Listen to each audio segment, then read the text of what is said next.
Hello दोस्तों, नमस्कार। स्वागत है आपका बुक्स एजुकेशन के यूट्यूब चैनल पर। साथियों, उत्तर प्रदेश पुलिस कांस्टेबल री एग्ज़ाम के लिए आप देख रहे हैं घटना चक्र की 2 सीरीज़। यहाँ पे 10% दिया गया है दोस्तों। आपको पता है हमारी परीक्षा निरस्त हो गई थी, तो उसी निरस्त पेपर में जो पेपर का दोस्तों स्टैंडर्ड था, क्राइटेरिया था, सेक्टर था, जहाँ जहाँ से जिस टाइप के क्वेश्चन बने थे उसको एनालिसिस करने के बाद दोस्तों ये 10% तैयार किया गया है। बहुत ही शानदार बुक है दोस्तों, मार्केट में भी अवेलेबल है। 150 रुपये इसका रेट है। साथियों, आज की क्लास में हम पहला प्रैक्टिस सेट सॉल्व करेंगे। चलिए दोस्तों, शुरू करते हैं प्रैक्टिस सेट नंबर 1। ठीक है, देखिए प्रैक्टिस सेट नंबर 1 स्टार्ट किया जा रहा है। ओके, चलिए यहाँ पे पूछा जा रहा है, नवाब सिराजुद्दौला की बेगम का प्रसिद्ध मकबरा बहू बेगम का मकबरा निम्नलिखित में से किस स्थान पर अवस्थित है? बताइए जल्दी, कमेंट करिए दोस्तों, कौन सा ऑप्शन सही हो जाएगा। चारों ऑप्शन आपके सामने हैं। सही जवाब हो जाएगा option number D, Faizabad. Next question है दूसरा, निम्नलिखित राज्यों में से किससे उत्तर प्रदेश की सीमा नहीं लगती? 4 ऑप्शन दिया आपके सामने, सही जवाब आपको देना है। यहाँ पे सही जवाब दोस्तों बी ऑप्शन होगा, पंजाब के साथ उत्तर प्रदेश की सीमा नहीं लगती। क्वेश्चन नंबर 3 है, उत्तर प्रदेश में खरीफ फसल की बुआई कब होती है, किस महीने में होती है? बताइए दोस्तों, जल्दी से बताइए। सही जवाब यहाँ पे जून जुलाई के दौरान। ठीक है, धान की बुआई इस समय हो रही है। चलिए चौथा प्रश्न है, राजीव गांधी राष्ट्रीय विमानन विश्वविद्यालय उत्तर प्रदेश में कहाँ स्थित है? ऑप्शन सामने है साथियों, जल्दी से कमेंट करिए। यहाँ पे सी ऑप्शन सही होगा, फुर्सतगंज में। क्वेश्चन नंबर 5 है, निम्नलिखित युग्मों में से कौन सा सही सुमेलित नहीं है? 5वां प्रश्न, सही सुमेलित नहीं है बताना है। एक तरफ गायक है, एक तरफ उनकी विधा और शैली दिया गई है। यहाँ पे दोस्तों जो सही सुमेलित नहीं है आपका हो जाएगा सी ऑप्शन। ठीक है, देखिए, बड़ी मैना का ठुमरी टप्पा, ये गलत है। यहाँ पे दोस्तों आपको बता दें, बड़ी मैना केवल ठुमरी गायिका थी, ना कि टप्पा। ठीक है, चलिए अगले क्वेश्चन पे हम आएंगे। 6 नंबर का क्वेश्चन देखिए, निम्नलिखित में से कौन सा युग्म सही सुमेलित नहीं है? एक तरफ संस्थान दिया है, एक तरफ स्थान। बताना है कौन सा संस्थान का सही स्थान नहीं है। जो गलत है वो हमें सेलेक्ट करना है। यहाँ पे दोस्तों जो गलत हो जाएगा आपका बी वाला, केंद्रीय उपोष्ण उद्यान अनुसंधान संस्थान श्रीनगर, ये गलत है दोस्तों। ये श्रीनगर में नहीं है, ये आपका लखनऊ में है। ठीक है, याद रखिएगा। बाकी तीनों ऑप्शन आपके सही है, ए सी डी। ठीक है, तीनों ऑप्शन आपके सही हैं। चलिए 7वें क्वेश्चन की तरफ बढ़ेंगे। 18वीं लोकसभा के लिए हुए चुनाव में भाजपा के नेतृत्व वाले एनडीए के गठबंधन में कुल कितनी सीटें जीतकर पूर्ण बहुमत हासिल किया है? बताइए, एनडीए को कितनी सीटें मिला है? बीजेपी प्लस उनकी सहयोगी पार्टियों के गठबंधन को एनडीए बोला जा रहा है। ठीक है, तो यहाँ पे सही जवाब दोस्तों होगा 292 सीटें। 8वां प्रश्न है, हाल ही में किस देश ने वर्ष 2024-26 के लिए कोलंबो प्रक्रिया की अध्यक्षता ग्रहण की है? सही जवाब यहाँ पे आपका हो जाएगा ऑप्शन नंबर दोस्तों बी, भारत। ठीक है, भारत यहाँ पे सही हो जाएगा। चलिए अगले प्रश्न की तरफ हम बढ़ेंगे। 5 जून 2024 को किसने एक पेड़ माँ के नाम से अभियान का शुभ आरंभ किया? डी ऑप्शन यहाँ पे सही होगा। ठीक है, नरेंद्र मोदी ने। 10वां प्रश्न है, हाल ही में किस देश ने आपराधिक तौर पर अपनी अंतरिक्ष एजेंसी लॉन्च किया है? इसका ऑप्शन आपका यहाँ पे सी हो जाएगा, दक्षिण कोरिया। 11वां प्रश्न है दोस्तों, मई 2024 में किस भारतीय प्रौद्योगिकी संस्थान आईआईटी के परिसर में डीआरडीओ उद्योग अकादमिक उत्कृष्टता केंद्र स्थापित की गई? क्वेश्चन आपको समझ में आ गया दोस्तों? चलिए ऑप्शन पे आते हैं। आ गया ऑप्शन आपके सामने, यहाँ पे सही जवाब हो जाएगा बी ऑप्शन, आईआईटी कानपुर। देखिए 12वां प्रश्न है, मई 2024 में स्वास्थ्य और परिवार कल्याण मंत्रालय भारत सरकार ने किस खिलाड़ी को तंबाकू नियंत्रण के लिए ब्रांड एम्बेसडर नामित किया है? 12 का ऑप्शन ए यहाँ पे सही हो जाएगा, पीवी सिंधु। चलिए अगले प्रश्न की तरफ चलेंगे। भूकंप की तीव्रता किस उपकरण द्वारा मापी जाती है? 13वां। इसका राइट आंसर होगा दोस्तों ऑप्शन नंबर डी आपका यहाँ पे दिया गया है। देखिए सिस्मोग्राफ, बहुत फेमस क्वेश्चन है, बहुत बार पूछा जा चुका है। 14 है, पिसीकल्चर से क्या तात्पर्य है? भेड़ पालन, रेशम पालन, मत्स्य पालन, टमाटर की खेती। पिसीकल्चर दोस्तों आपका सही हो जाएगा, मत्स्य पालन यानी मछली पालन। 15 है, ब्रिटिश ईस्ट इंडिया कंपनी द्वारा हिंदू विधवा पुनर्विवाह अधिनियम किस वर्ष में पारित किया गया था? 15 का ऑप्शन सी हो जाएगा, 1856। 16 है, ब्रिटिश संसद के कौन से अधिनियम ने कलकत्ता में सर्वोच्च न्यायालय की स्थापना करने की व्यवस्था की? 16 का सही जवाब होगा सी, 1773 का विनियमन अधिनियम, रेगुलेटिंग एक्ट। अगला है 17, रियाल किसकी मुद्रा है? बताइए रियाल किस देश की मुद्रा है? तो दोस्तों ये सऊदी अरब की मुद्रा है। 18 है, बैंकिंग निम्नलिखित में से किस क्षेत्र सेक्टर का उदाहरण है? बैंकिंग आपका तृतीयक क्षेत्र का उदाहरण है। 19 है, निम्नलिखित में से कौन सा एक यूनेस्को विश्व धरोहर स्थल है जो तमिलनाडु में स्थित है? इसका राइट आंसर डी होगा, महाबलीपुरम के स्मारकों का समूह। 19 कंप्लीट है दोस्तों। 20वां है, राष्ट्रीय निर्यात बीमा खाता NEIA निम्नलिखित में से किस मंत्रालय के नियंत्रण में आता है? राइट आंसर यहाँ पे पहला ही सही होगा, ए ऑप्शन, वाणिज्य एवं उद्योग मंत्रालय। क्वेश्चन नंबर 21, भारत के जनसंख्या इतिहास में किन दशकों को जनसंख्या विस्फोट की अवधि कहा जाता है? बताइए। राइट आंसर यहाँ पे डी होगा, 51 से 81। इस टाइम पीरियड में बहुत ज़्यादा जो है पॉपुलेशन ग्रो हो रही थी भारत में। चलिए 21 कंप्लीट हो गया दोस्तों। आगे हम बढ़ेंगे 22 की तरफ। 22 नंबर का प्रश्न आपके सामने है, प्राकृतिक प्रक्रियाओं के तहत घरेलू कचरे के अपघटन को डैश कहा जाता है? दोस्तों 22 का सही जवाब यहाँ पे डी हो जाएगा, ठीक है, जैव निम्नीकरण प्रदूषण।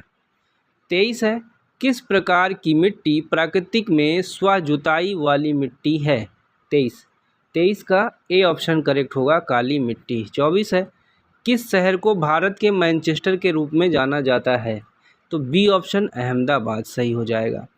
बुशमैन जनजातियां किस क्षेत्र के आसपास घूमती हैं? 25, इसका ऑप्शन ए हो जाएगा, कालाहारी मरुस्थल। 26 है, हमारे राष्ट्रीय चिन्ह के नीचे आदर्श वाक्य क्या है? आपको पता है दोस्तों, सत्यमेव जयते, ठीक है। चलिए 27 है, पुलिस द्वारा तैयार किए जाने वाले लिखित दस्तावेज FIR का फुल फॉर्म क्या होता है? इसका राइट आंसर आपका फर्स्ट इंफॉर्मेशन रिपोर्ट होता है। 28 है, फेसबुक की निम्नलिखित में से किस विशेषता को पूर्व अनुमान बाजार प्रेडिक्शन मार्केट कहा जाता है? 28 का राइट आंसर यहाँ पे बी होगा दोस्तों, फॉरकास्ट। 29 है, CERT का फुल फॉर्म क्या है? 29, इसका D option, computer emergency response team. 30 है, पहली देसी भारतीय मूक फिल्म राजा हरिश्चंद्र के निर्देशक कौन थे? तो सी ऑप्शन होगा, दादा साहेब फाल्के। 31 है, कौन सा दिन विश्व मधुमेह दिवस के रूप में जाना जाता है? विश्व डायबिटीज़ दिवस। चलिए सही ऑप्शन यहाँ पे ए होगा, 14 नवंबर। 32 है, उत्तर प्रदेश जमींदारी विनाश और भूमि व्यवस्था अधिनियम निम्नलिखित में से किस वर्ष में पारित किया गया था? 32 का बी यहाँ पे सही हो जाएगा, 1950। 33 है, भूमि अधिग्रहण पुनर्वास और पुनर्स्थापन अधिनियम में उचित मुआवजा और पारदर्शिता का अधिकार वर्ष डैश में अधिनियमित किया गया था? सही जवाब यहाँ पे डी होगा, 2013 में। तो दोस्तों 33 कंप्लीट हो गया। अब हम 34 की तरफ चलेंगे, इसके बाद हमारा हिंदी का सेक्शन शुरू हो जाएगा। चलिए 34 है, आतंकवाद से निपटने के लिए पुलिस ने बनी नवीन इकाई एटीएस को किसी विस्फोटक होने की सूचना पर कौन सा दस्ता भेजा जाएगा? यहाँ पे ए ऑप्शन, बम निरोधक दस्ता। क्वेश्चन नंबर 35, डैश एक प्रकार का साइबर अपराध है जिसमें बहुत अधिक संख्या में उपयोगकर्ताओं को अवांछित थोक संदेश अंधाधुंध भेजे जाते हैं। यहाँ पे हो जाएगा, देखिए, स्पैमिंग या अपसंदेशन। क्वेश्चन नंबर 36, निम्न में से कौन सी संविधान सभा की एक सीमित समिति है जो जवाहरलाल नेहरू की अध्यक्षता में गठित की गई थी? इसका आंसर आपका डी हो जाएगा, संचालन समिति। क्वेश्चन नंबर 37 है, धर्म, मूल वंश, जाति, लिंग या जन्म स्थान के आधार पर विरोध, डिस्क्रिमिनेशन का प्रतिषेध संविधान के निम्न में से किस अनुच्छेद में प्रदत्त है? 37 का सही जवाब डी होगा, अनुच्छेद 15 में। 38 है, भारत के संविधान का अनुच्छेद 243 निम्न में से किससे संबंधित है? 38 का सही जवाब होगा, पंचायती राज प्रणाली से। तो चलिए दोस्तों, हिंदी के सेक्शन हम शुरू करते हैं। घड़ा का तत्सम क्या होगा, बताइए। घड़ा का तत्सम हो जाएगा घट। देखिए, अंगोछा किसका तद्भव शब्द है? अंगोछा का अंग प्रौछा। चलिए, 41 है, हिंदी भाषा का आरंभ कब से हुआ? यहाँ पे देखिए 1000 ईस्वी। ठीक है, 42 पे आइए, इनमें से किस राज्य में सबसे पहले देवनागरी लिपि का प्रयोग हुआ था? 42 का गुजरात ए हो जाएगा। 43 है, हिंदी साहित्य के प्रथम कालखंड को बीजवापन काल नाम किसने दिया? डी हो जाएगा, महावीर प्रसाद द्विवेदी। 44 है, दिए गए विकल्पों में से किलिस्म, देखिए, का समानार्थी शब्द क्या होगा?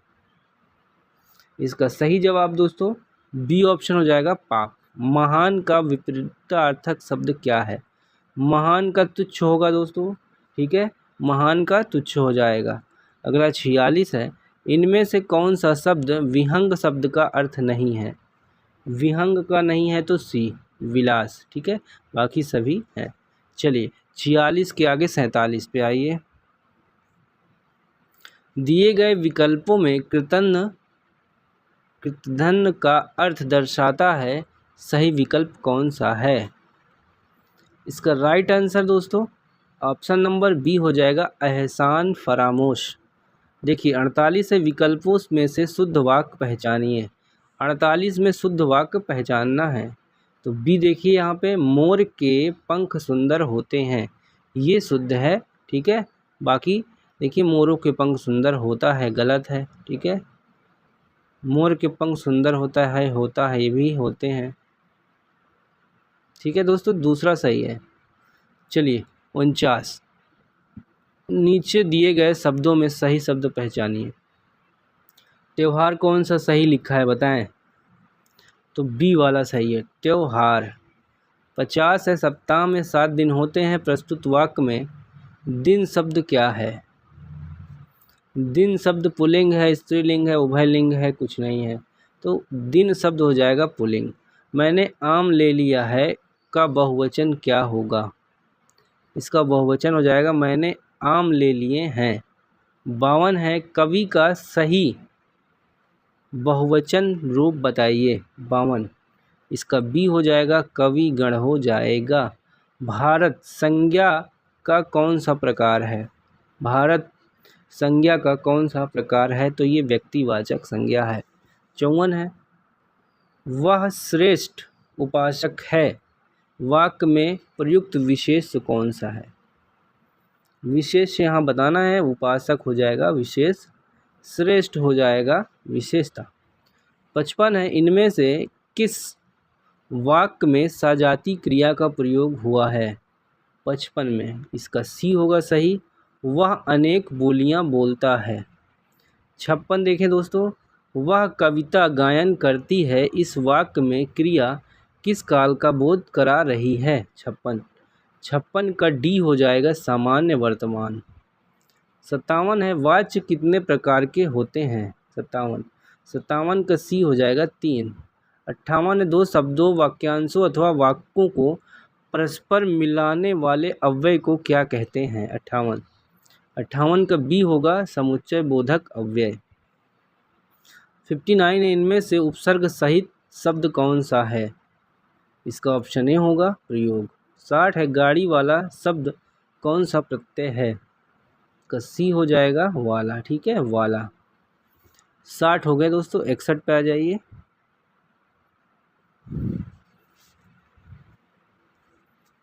61 है चंद्रोदय में कौन सी संधि है? 61। 61 का सही आंसर आपका हो जाएगा सी गुण संधि। 62 है निम्न में से विराम चिन्ह का प्रकार कौन सा नहीं है? तो 62 में दोस्तों यहाँ पे देखिए सी ऑप्शन उपदेशक। ठीक है, उपदेशक नहीं है। 63 है थोथा चना बाजे घना लोकोक्ति का अर्थ क्या होगा? इसका अर्थ हो जाएगा अल्प बुद्धि वाला अधिक नींग मारता है। 64 से 68 है पैसेज। पैसेज है गद्यांश है निकम्मे रहकर मनुष्यों की चिंतन शक्ति थक गई है, बिस्तरों और आसनों पर सोते सोते मन के घोड़े हार गए हैं, सारा जीवन रस निचुड़ चुका है, स्वप्न पुराने हो चुके हैं, आजकल कविता में नयापन नहीं, उसमें पुराने ज़माने की पुनरावृत्ति मात्र है, इस नकल में असल की पवित्रता का अभाव है। चलिए यहाँ पे देखिए दोस्तों, उपयुक्त गद्यांश के अनुसार कविता में नवीन विषयों के अभाव का मुख्य कारण क्या है? मुख्य कारण क्या है? देखिए, श्रमहीनता की स्थिति से मनुष्य की चिंतन शक्ति क्षीण होकर दी है। ठीक है, मेहनत करना ही नहीं चाहता कोई। 65 है उपयुक्त गद्यांश के अनुसार यदि संगीत नवीन साहित्य संसार में प्रचलित नहीं हुआ तो मनुष्य पर क्या प्रभाव पड़ेगा? चलिए इसका आंसर देखिए, वह मशीनों का गुलाम बनकर रह जाएगा। 66 है मनुष्यों में चिंतन शक्ति क्यों थक गई है? अभी हमने पढ़ा दोस्तों, क्यों थक गई है? निकम्मे रहकर। 67 है उपयुक्त गद्यांश के अनुसार नया साहित्य कहाँ से निकलेगा? नया साहित्य दोस्तों मजदूरों के हृदय से निकलेगा। 68 है उपयुक्त गद्यांश में जिक्र किया गया है, इसमें कवि और औलियों का जिक्र किया गया है। दोस्तों पीडीएफ हम आपको दे देंगे विद सॉल्यूशन, आप जो है मैथ्स रीजनिंग सारी चीज़ें जो हैं बाकायदा अपने से स्वयं से पूरा एनालिसिस करिएगा, रट लीजिएगा। देखिए व्याख्या यहाँ दिया गया है। ठीक है, सारी चीज़ें पीडीएफ आपको 1 बाय 1 हम प्रोवाइड करते रहेंगे। ठीक है, चलिए जहाँ तक हम पहुँचे उसको कंप्लीट कर लेते हैं, उसके बाद पीडीएफ आप टेलीग्राम पे देखिएगा, वहाँ पे प्रोवाइड की जाएगी। क्वेश्चन नंबर 69, जिन पंक्तियों में नायक नायिका का मिलन होता है वह रस की दृष्टि से कौन सा श्रृंगार होता है? वह दोस्तों संयोग श्रृंगार होता है। 70 है मैया मोरी मैं नहीं माखन खायो में माँ व्यंजन की आवृत्ति हुई है, वर्ण की आवृत्ति किस अलंकार में होती है? अलंकार अनुप्रास में दोस्तों। ठीक है, वर्णों की आवृत्ति होती है। क्वेश्चन 71 है वीर रस में इनमें से कौन सा गुण की प्रधानता रहती है? वीर रस में बताना है। ठीक है, तो वीर रस में दोस्तों ओज। पृथ्वीराज रासो किस कवि की रचना है? पता ही होगा, चंद बरदाई की है। 73 है सुख दुख की भाववेशमयी अवस्था विशेष को गिने चुने शब्दों में स्वर साधना का उपयुक्त चित्रण कर देना ही गीत है, यह उक्ति किस रचनाकार की है? 73 का सही जवाब डी होगा महादेवी वर्मा। 74 है किस कृति के लिए निर्मल वर्मा को साहित्य अकादमी पुरस्कार प्राप्त हुआ? 74 का हो जाएगा सी कौवे और काला पानी। 75 है भारतीय भाषा परिषद कहाँ स्थित है? बताएं, भारतीय भाषा परिषद कहाँ स्थित है? तो इसका ऑप्शन हो जाएगा ए कलकत्ता। देखिए सीरीज का क्वेश्चन दिया है दोस्तों, रीजनिंग है। ठीक है, यहाँ भी रीजनिंग है, यहाँ भी सीरीज है। ठीक है, कोडिंग डिकोडिंग है। साथियों रीजनिंग मैथ हम आपको अलग से करा देंगे, ठीक है, परेशान नहीं होइएगा। PDF आपको हम 1 बाय 1 टेलीग्राम पे प्रोवाइड कर देंगे। चलिए धन्यवाद दोस्तों, क्लास को ज़्यादा से ज़्यादा शेयर कीजिएगा और लाइक एक कमेंट ज़रूर करना, ठीक है। Bye bye, take care.